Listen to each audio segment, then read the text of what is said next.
Everybody, we are back with our Treasure Hunters video, reading chapter 41 and 42. So let's get started. We rented a car, something sporty, like my great nephew Thomas here. Uncle Richie told the girl behind the counter. Yes, you guessed it. Tommy had already tailspun into love again. I think she likes me, guys, he told us later when we all make that squeezed into our sporting Mustang convertible. She gave us a free map, said Tommy. We were all super happy to see Tommy smiling again and glad to get rid of that Pamela Johnston. Storm, who can sound exactly like the lady inside a GPS device, gave us turn-by-turn directions to the Isabella Stewart Gardner Museum without even consulting the map, because Tommy was hugging it. We entered the building, which looked like a Venetian palace from the 1400s. Not that I've ever been to Venice in the 1400s. We wandered around a little, with Beck gawking at the art, and ended up in a beautiful garden courtyard. I suggest we initiate our expedition by consulting with the security personnel, said Uncle Richie, after we had seen enough of the art on display. Uncle Richie, I'm sorry, I skipped a line. Good idea, I said. Maybe one of the guards was even on duty the night of the burglary. Doubtful, said Beck. That was way back in 1990. Ugh, that was a long time ago. Hello, said Beck. Do the math. We're talking 3 decades. So what's 3 decades? Psh, 30 years? Yep, that's right. Right there in the Isabella Stewart Gardner Museum, lush garden courtyard, we erupted into Twin Tirad 2004. 3 decades? That's nothing. Nothing? It's 2.5 times our entire lives.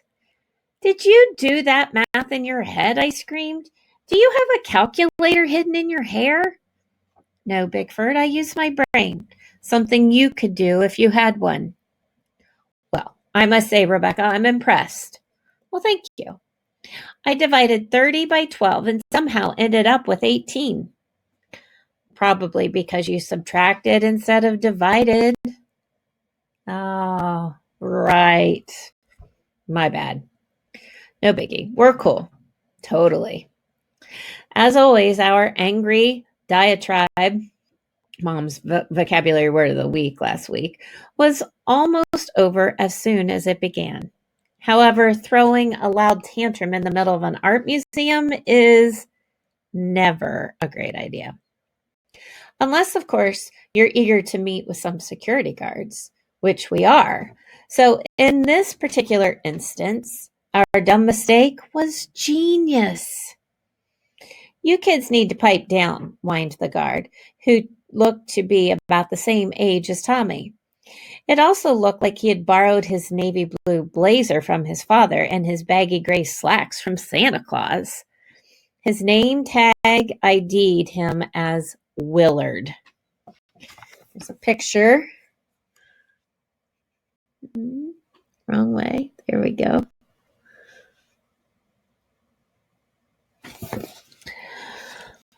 Good afternoon, Willard, said Uncle Richie. I wonder if you might be able to assist us. And I wonder if you ask these 2 kids here to pipe down. Of course, he turned to us. Beck, pipe down. Now then, Willard, as I have honored your request, perhaps you will grant me a moment of your time. I'm on the clock, pal. Not supposed to be fraternizing with the art patrons.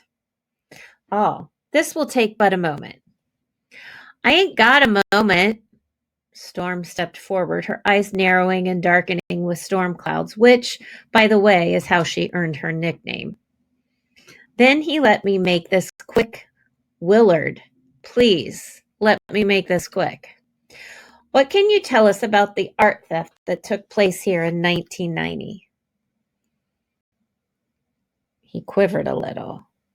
And then, just like Tommy, he started wiggling his eyebrows. I think Willard was flirting with Storm.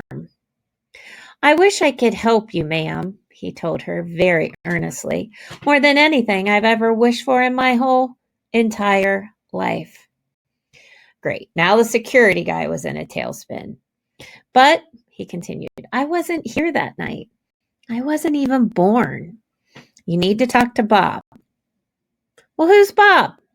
Asked Storm. My boss. He's over there in the security office, and if you ask me, he's the luckiest man in the world. Well, why is that? Because he gets to spend more time with you. Willard wiggled his eyebrows with some more. Storm looked queasy. Ugh. But Tommy shot the love-smitten security guard a double thumbs up. Smooth moves, Willard. I'm going to borrow that line the next time I rent a car at the Boston airport. Thomas, said Uncle Richie, we need to move along. We need to visit Bob. Okay, we're at chapter 42. I was on duty that night, said the security guard named Bob, who was kind of ancient. If someone stole a painting while he was on duty today, I wouldn't count on Bob to catch the guy, especially if there was any running involved. March 18th, 1990, he said with a heavy sigh. Oh, worst day of my life. It was early in the morning. My partner and I buzzed in 2 police officers responding to a disturbance call. And, well, we thought they were police officers. Turns out they were crooks. Bob's face turned clown red. He wheezed a little.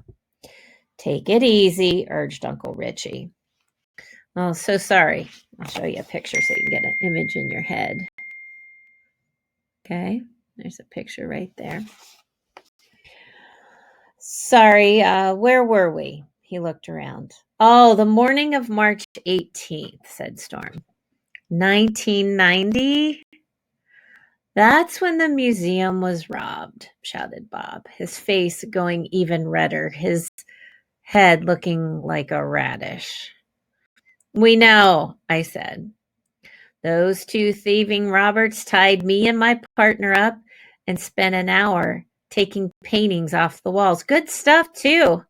The Concert by Vermeer, 3 different Rembrandts, masterpieces of Manet and Degas, an ancient Chinese goo.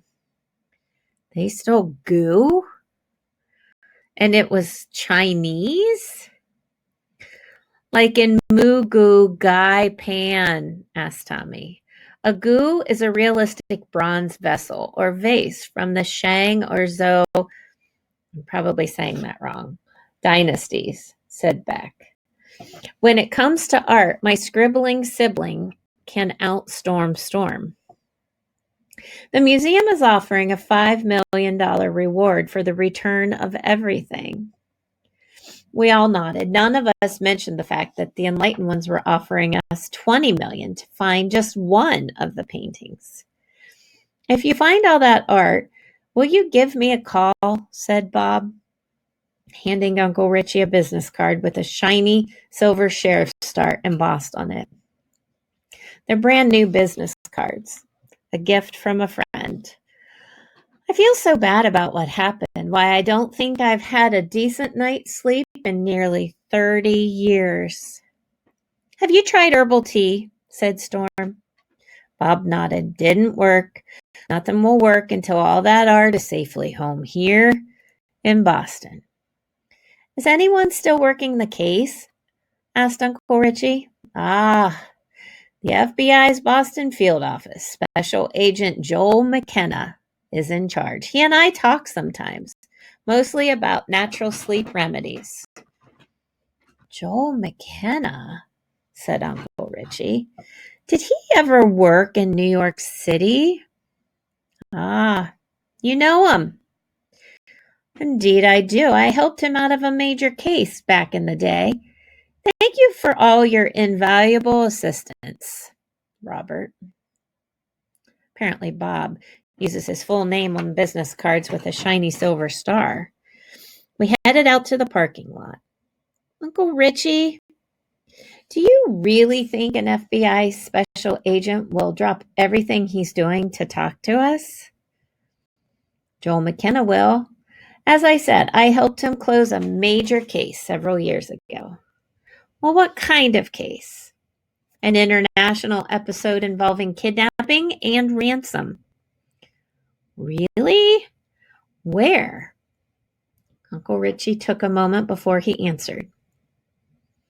My portion of the mission took place in Australia, if you must know. The land down under. Isn't Australia where you... Storm blurted before Beck and I could cut her off.